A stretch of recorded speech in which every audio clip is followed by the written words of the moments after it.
Oi, gente, aqui é a Larissa, sou estagiária no Colégio Alice Loureiro pelo PIBID e eu sou estudante de Ciências Biológicas pela UFB.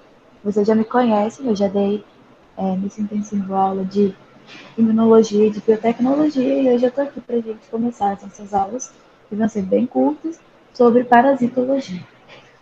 Então, vamos lá. Primeiro, gente, o que é a parasitologia? A gente está estudando os parasitas e as doenças que a gente, os animais, possuem devido ao parasitismo. Então, chama-se de parasita todo e qualquer organismo que associação, vive em associação com outro organismo e estabelece uma relação de parasitismo. Ou seja, ele está ali utilizando dos nutrientes, utilizando do material de outro organismo para poder sobreviver. É uma relação ecológica interespecífica, acontece entre diferentes espécies, e a gente tem o parasita, que é quem está parasitando, e o hospedeiro, que é quem está, infelizmente, sofrendo com esse parasita. Então, aqui a gente tem um exemplo, a gente tem uma tênia no intestino. Aqui a gente tem outro exemplo, que é da malária. Aqui a gente está tendo uma célula sanguínea sendo infectada. Então aqui a gente percebe, gente, que o parasita pode ser tanto grande como uma tênia, a gente consegue enxergar olho nu, como a nível celular. A gente também pode ter parasitas que nem ficam dentro do nosso corpo. Você já percebeu? Você tem seu pet, seu cachorro, de vez em quando ele fica com uma coceira, ele fica meio desconfortável, e você vai ver ele tá com carrapato, tá com uma pulga. Esse tipo de bicho, esse tipo de ser, são parasitas, são ectoparasitas, são parasitas que ficam por fora, eles ficam ali na nossa pele, eles ficam no nosso cabelo, no nosso couro cabeludo, no pelo, eles não adentram o organismo, eles ficam por fora. A gente tem tipos de parasita. A gente tem o parasita obrigatório, e como exemplo de parasita obrigatório, a gente tem o vírus. Ele é um parasita que ele precisa estar dentro da célula para poder se reproduzir. Então, o vírus é um endoparasita obrigatório. A gente tem os parasitas facultativos e a gente tem, nesse caso, alguns tipos de bactérias que podem ou não estar associados a um organismo. Elas sobrevivem fora e também sobrevivem dentro. Já não é uma questão de decisão, é uma questão de ser um pouco indiferente. Às vezes, ficar dentro de um organismo tem mais benefício, mas ela sobrevive fora, sim. Não são todas, algumas. Seguindo, a gente tem os protelianos. Os protelianos são parasitas que, em sua fase larval, em sua fase de desenvolvimento, ele é um parasita obrigatório. Mas a partir do momento que ele se desenvolve e se torna um adulto, ele pode escolher. Não entendam que quando eu digo escolher, não é como se ele fosse realmente escolher, mas ele tem a opção de sobreviver dentro de um organismo e fora. Ele, após adulto, sobrevive tanto dentro quanto fora. Seguindo, a gente também tem como classificar os tipos de parasita de acordo com o número de hospedeiros. A gente tem o parasita que tem um hospedeiro só direto, que ele vai entrar nesse organismo e é aí que ele vai ficar. E a gente tem os parasitas que têm hospedeiros indiretos.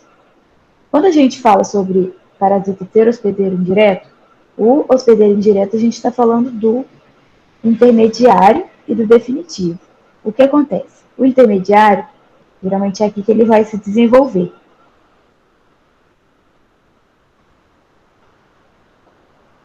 Ele vai se desenvolver, geralmente, por reprodução assexuada, que ele vai estar se desenvolvendo, ele vai estar crescendo, ele vai estar passando por seus estágios.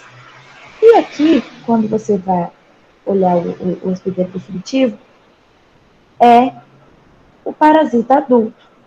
Geralmente é nesse parasita adulto que tem mais estrago, porque ele, por ser adulto, vai estar consumindo os nutrientes, consumindo o material desse organismo que ele está parasitando, de forma a se manter vivo. Então, assim, agora a gente pode falar sobre a classificação dos parasitas. A gente tem os endoparasitas, os ectoparasitas e os hemoparasitas. Os endoparasitas, a gente já viu eles, a gente já falou sobre eles. São os parasitas que habitam dentro do organismo. Então, aqui a gente tem de novo a tênia, aqui a gente tem o vírus, aqui a gente tem esse verme, que eu esqueci o nome dele agora, acho que são os ascaris. Aqui a gente tem ascaris, que eles vivem dentro do organismo, também dentro do nosso intestino. Vocês podem ver essa representação aqui, que eles vivem em literalmente um amontoado dentro do nosso intestino. Seguindo, a gente tem os ectoparasitas, que eu já falei para vocês, que são aqueles que ficam por fora.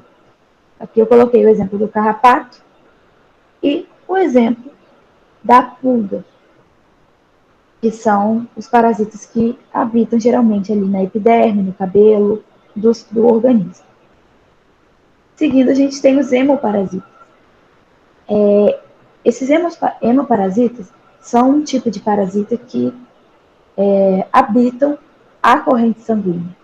Eles são parasitas que, para que sobrevivam, para conseguirem os nutrientes, eles habitam a corrente sanguínea, podendo parar em diversas partes do nosso corpo. Por exemplo, a gente tem o caso da doença de Chagas, que é pela corrente sanguínea que chega até o nosso sistema cardíaco. É dessa forma que acontece. Aqui a gente tem uma lista dos organismos que atuam como parasitas.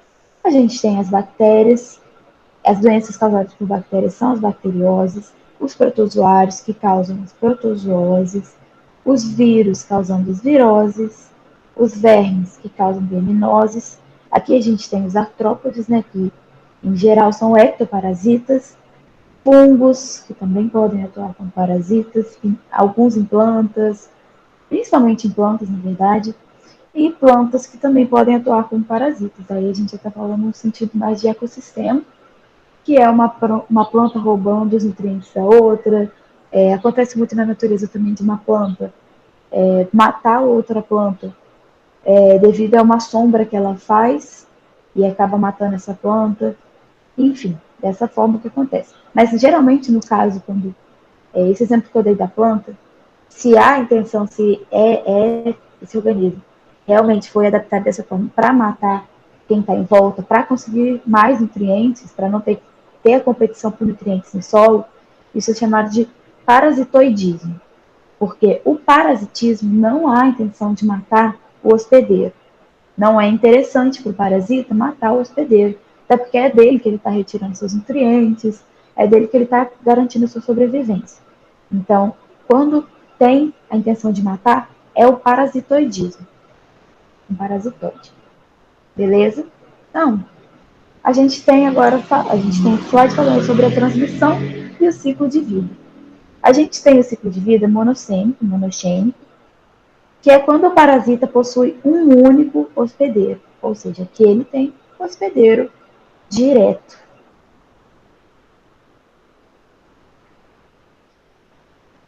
E aqui, o ciclo heterogênico, é quando o parasita possui mais de um hospedeiro. Nesse caso, classifica-se os hospedeiros em intermediário e definitivo, como já foi dito. E a gente também pode classificar um pouco os hospedeiros quando eles atuam como vetores. Um exemplo que a gente tem bem claro disso é a dengue. A gente tem o Aedes aegypti. Ele está servindo de vetor para o vírus da dengue.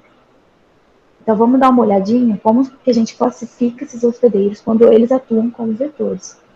A gente tem aqui o vetor mecânico, que ele serve apenas para transportar parasita. Ele não está relacionado, não estando diretamente relacionado com os processos do ciclo de vida. Ou seja, Esse patógeno ele não tem nenhum estágio do seu desenvolvimento para ser feito no vetor. O vetor é apenas um transporte para que ele chegue no seu hospedeiro definitivo. E a gente tem o vetor biológico, que além de transportar, ele também está diretamente relacionado com o ciclo evolutivo do patógeno. Ou seja, ele vai passar uma parte do seu ciclo de vida, o patógeno vai passar uma parte do seu ciclo de vida nesse vetor biológico ali, desenvolvendo, tendo seus estágios. Seguindo, eu coloquei duas questõezinhas, bem simples, bem facinhas, só para a gente realmente fixar esse assunto que a gente está dando uma olhadinha. A primeira pergunta é o seguinte: o parasitismo é uma relação ecológica? A gente vai dar uma olhada. Intraespecífica e harmônica? Tudo errado. Não é nem intraespecífica e nem harmônica. Intraespecífica e desarmônica? Não. A gente sabe que não é intraespecífica, mas é desarmônica. Intraespecífica e positiva? Também não. Interespecífica e harmônica? Quase lá, mas não. A gente sabe que o parasitismo, a gente viu no início dessa aula, que o parasitismo é uma relação ecológica interespecífica e desarmônica. Interespecífica porque acontece entre espécies diferentes e desarmônica porque um sai ganhando enquanto o outro sai perdendo. Nessa segunda pergunta a gente tem o seguinte: todos os organismos citados a seguir são exemplos de endoparasita, exceto a tênia. A tênia a gente sabe que ocorre dentro do organismo. O vírus, aqui a gente tem dois exemplos de vírus, também sabemos que ocorrem dentro do organismo, a gente viu no exemplo, e a lombriga também. Então, obviamente, o único desses aqui que não é um endoparasita é o piolho, que é um ectoparasita. Aqui a gente tem o gabarito, bem simples, acho que nem tem muita necessidade, mas se você quiser, tem um material já disponível no Drive de parasitologia, perdão. Ele está lá disponível com um resumo, ele tem a matéria, ele tem links úteis, ele já tem questões, se você entrar na pasta de parasitismo, de parasitologia no Drive, tem questões, tem o resumo, tem tudo. Então, essa foi a nossa primeira aula. Na próxima aula a gente vai começar a falar um pouco mais sobre as doenças causadas por parasitas. Essa aula foi uma introdução para a gente ter uma familiaridade com o que a gente está falando. E é isso. Obrigada pela atenção.